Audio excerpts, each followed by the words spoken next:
Que retenir du sommet du 6 juillet à Niamey? D'abord, le 6 juillet est à retenir comme un moment d'histoire extrêmement important où les présidents, leurs excellences, le colonel Assimi Goïta, le général Abdraman Chani, comme le capitaine Ibrahim Traoré, ont décidé de répondre à l'appel des populations de ces trois pays pour aller vers une plus grande unité, une plus grande solidarité, une plus grande fraternité entre ces trois pays. Niamey, ce qui frappe, je crois que c'est cette grande mobilisation des jeunes, femmes, toutes les composantes de la société nigérienne qui s'est mobilisée avec beaucoup d'enthousiasme, et nous pouvions voir sur le visage des enfants, de toutes les personnes rencontrées, toutes les attentes par rapport à cette nouvelle configuration qui a été mise en place à travers la Confédération. Et naturellement, pour le Mali, il s'agit aussi de l'aboutissement de tout un processus qui a commencé il y a quelques mois et qui a culminé avec ce sommet important qui dessine une nouvelle page de l'histoire de nos peuples pour renforcer leur intégration. Mais c'est surtout le fait que une grande confiance a été placée en notre pays à travers son Excellence le colonel Assimi Goïta, président de la transition, chef de l'État, pour présider aux destinées de cette confédération. Donc je pense que c'est des moments de grande responsabilité aussi pour notre pays, mais un moment d'engagement fort pour essayer de travailler autrement pour proposer une alternative au modèle d'intégration qui existait dans notre espace. Monsieur le ministre, vous venez de parler de la création de la Confédération de l'Alliance des États du Sahel par les trois chefs d'État. Pouvez-vous expliquer à nos téléspectateurs c'est quoi la Confédération? C'est vrai que nos chefs d'État ont voulu mettre en place une nouvelle dynamique. Et cette dynamique s'est faite à travers la Confédération des États du Sahel. Une confédération, pour que nous comprenions bien pour les téléspectateurs, c'est une union d'États souverains qui préservent et maintiennent leur indépendance, mais qui décident de déléguer certaines de leurs compétences à des organes dans des domaines précis. Et dans le cas de l'AES, c'est les trois grandes dimensions. C'est d'abord dans le domaine de la défense et de la sécurité, d'une part. Ensuite, dans le domaine du développement et de la coordination de toutes les activités d'intégration. Et le troisième pilier, c'est dans le domaine de la coordination de l'action diplomatique des trois pays. Une confédération, par définition, est aussi différente d'une fédération, parce que les pays préservent un certain nombre d'éléments, même si ils délèguent des compétences dans ces trois domaines précis.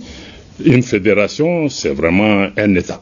Nous n'en sommes pas encore là, mais la vision, c'est de travailler à pouvoir arriver à une fédération des trois États. C'est bien dit. L'une des conclusions du sommet de l'AES a été de confier au chef de l'État du Mali la présidence de la Confédération de l'AES. C'est un honneur, mais aussi un challenge. Un commentaire? Je pense que son Excellence le président Goïta est aussi un homme de défi. Et c'est aussi une grande responsabilité pour notre pays, mais c'est surtout une opportunité de pouvoir s'élever à la hauteur de la confiance, parce que c'est une marque de confiance importante de présider aux destinées d'une confédération pour la première tâche, et c'est l'occasion de pouvoir travailler. Ce qui se fera ne se fera pas par le président Goïta ou par le Mali en solitaire ou en solo. Ça sera vraiment un travail d'équipe avec les autres chefs d'État dans un esprit de solidarité, mais surtout ce qui est important, c'est que ces chefs d'État ont une vision commune, ont des objectifs communs, et déjà le travail ensemble a déjà commencé, notamment dans le domaine de la sécurité. Vous voyez les avancées sur le terrain. Aujourd'hui, le défi, c'est vraiment de pouvoir aller vers des réponses concrètes à travers des projets intégrateurs, et comment pouvoir unifier cet espace pour répondre aux préoccupations de nos populations, mais aussi renforcer la libre circulation des personnes dans cet espace. Ce qui est important, ce que nous souhaitons, c'est que les Maliennes et les Maliens comprennent que c'est une confiance qui est faite à notre pays, et que nous puissions nous mobiliser derrière nos autorités, avec nos autorités et avec les peuples et les autorités des autres pays, pour pouvoir montrer que c'est possible de faire les choses différemment, en comptant d'abord sur nous-mêmes, sur nos propres ressources, tout en restant ouvert à tout apport extérieur. Monsieur le ministre, beaucoup s'interrogent sur les relations entre les pays membres de l'AES et la CEDEAO. Est-ce que la création de la Confédération AES signe la rupture consommée avec la CEDEAO? Bon, vous savez, l'AES est née dans un contexte différent, notamment pour faire face à une menace existentielle qui était dirigée contre le Niger et contre les autres pays membres. À partir de cet instant, il a été décidé plutôt de travailler pour une vision, pour des objectifs communs, pour pouvoir atteindre un certain nombre d'objectifs. Aujourd'hui, nous ne pensons pas que l'AES soit en opposition à qui que ce soit, mais nous travaillons plutôt pour réaliser des choses pour nos populations. Naturellement, par rapport à la CEDEAO, nos chefs d'État ont été très clairs. À Niamey, vous les avez entendus en indiquant que le retrait des 3 pays de la CEDEAO est irrévocable et a été fait sans délai. Et à partir de cet instant, nous devons cesser de regarder dans le rétroviseur. Nous voulons vraiment travailler plutôt à matérialiser cette volonté-là. Monsieur le ministre, à vous suivre avec la CEDEAO, c'est un chemin de non-retour pour reprendre le président Assimi Goïta. Cependant, à l'issue du 65e sommet de la CEDEAO, le retrait de la CEDEAO va entraîner des conséquences sociales, économiques, politiques et diplomatiques.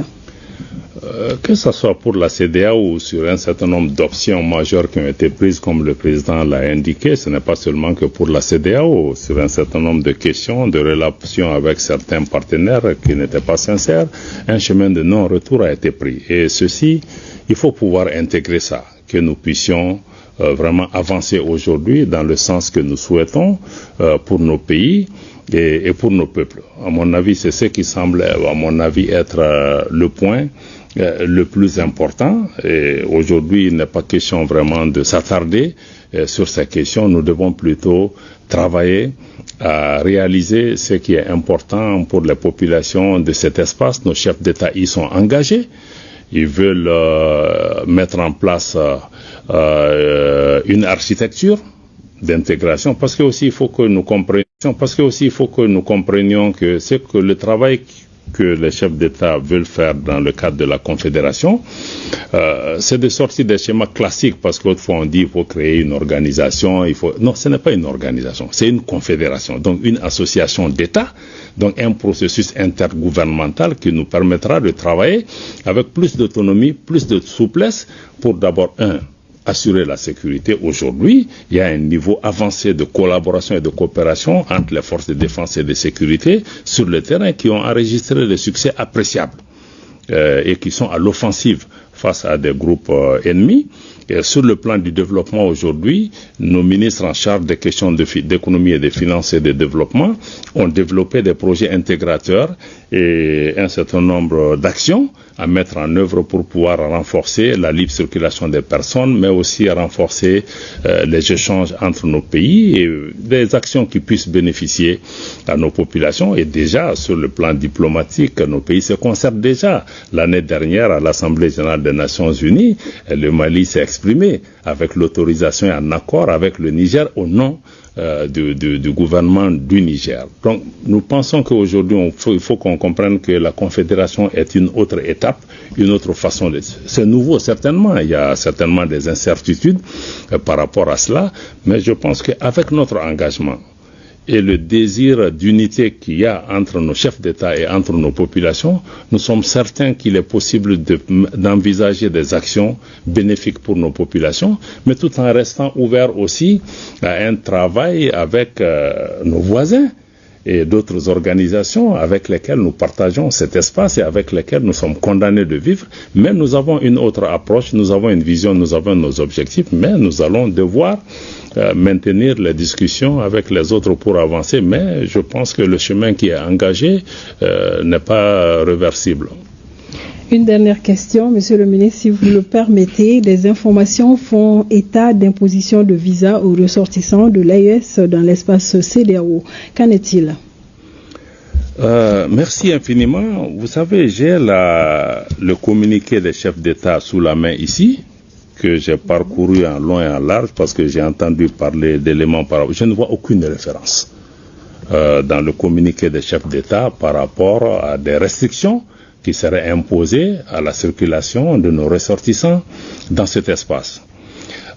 Mais même si ce que vous dites, s'il était avéré, ça veut dire que ça nous donne raison en ce sens que probablement les responsables de la CEDEAO ou certains responsables de la CEDEAO ne sont pas sortis des anciennes méthodes, toujours de faire peur aux populations, de faire le chantage aux populations, d'utiliser les populations comme une arme pour créer des problèmes avec leurs dirigeants. Donc aujourd'hui, nous pensons que nos populations ne doivent pas servir de bouclier. En tout cas, pour ce qui concerne l'AES, nous sommes dans une autre dimension, nous sommes dans une autre dynamique qui est celle de la fraternité, de la solidarité et de l'amitié entre les peuples. Et dans ce contexte, toutes les populations africaines sont les bienvenues dans notre pays. Et je voudrais, au nom des plus hautes autorités du Mali, rassurer nos compatriotes que tout est mis en œuvre par les plus hautes autorités pour pouvoir protéger et appuyer apporter toute l'attention nécessaire à nos ressortissants qui vivent dans les autres espaces autour de nous. Mais je pense que les gens doivent pouvoir se rassurer et continuer à vaquer à leur occupation. Dans tous les cas, vous savez, un processus d'intégration, il y a des gains et des pertes pour tout le monde. Mais nous devons travailler à minimiser l'impact pour nos populations et c'est à ça que s'attellent nos autorités.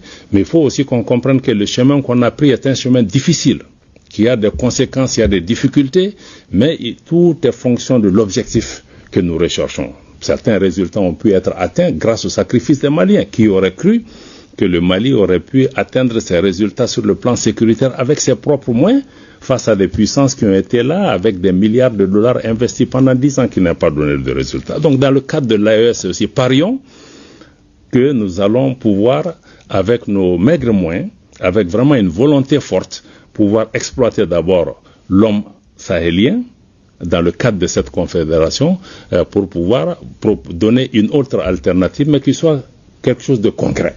Pas un rêve qu'on vend aux gens, mais quelque chose de concret et dont nos citoyens commenceront à avoir le bénéfice à court, moyen et long terme. Ça nous rassure beaucoup, Monsieur le ministre. Merci. Avez-vous un dernier mot? Le dernier mot, c'est encore une fois que nous puissions renforcer la solidarité entre nous Maliens, entre toutes les composantes de la communauté qui existent chez nous. C'est vrai, la sécurité est une dimension essentielle, nous y travaillons, mais nous devons comprendre que personne ne viendra nous sauver à notre place et que nous devons travailler nous-mêmes. Il y a un prix à payer pour chaque choix, nous devons pouvoir avancer. Les pouvoirs publics sont conscients des difficultés que traverse notre pays, mais ces difficultés ne seront pas surmontées du jour au lendemain aussi.